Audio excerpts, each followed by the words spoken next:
Of the many things that government has spoken about and put the money with it are road and energy infrastructure projects. Interestingly, funding for health and education in the next budget has been reduced. This is what has raised concern by the group of ambassadors from the European countries.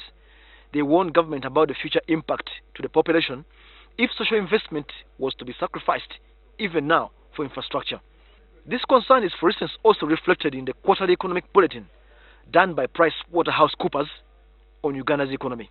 What we're doing here in Uganda is we focused on particular critical investments which government in their judgment believe are very, very critical in terms of spurring economic activity and also unlocking the potential of this economy.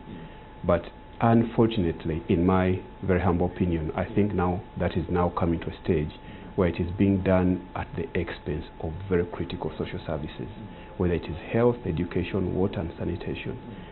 Time and again we've heard about the importance of security and how that is key to economic development. Right now, I think the discussion has to be on food security. You cannot talk about building roads and bridges and SGR when the population right now is insecure as far as food is concerned. So we have to find the right balance. The scenario has returned agriculture funding and now irrigation interventions into the picture. However, this infrastructure ramp-up is also expanding Uganda's public debt.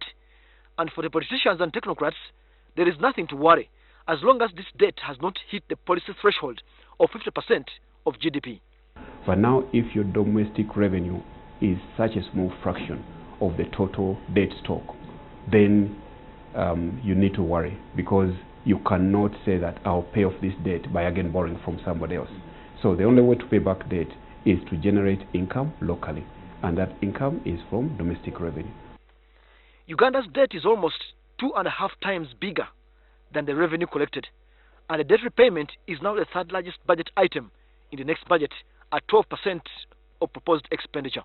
So for as long as you've got debt denominated in hard currency and your exports are weak and you're having to generate revenues locally in shillings to buy hard currency in form of dollars, you end up with a situation that even your debt to GDP may not be rising at the same in a manner that may be worrying, but the amount of shillings that you need to earn to buy hard currency to pay that debt is a lot.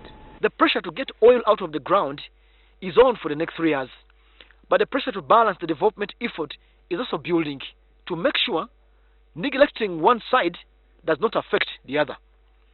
Samuel Setumba, NTV Business.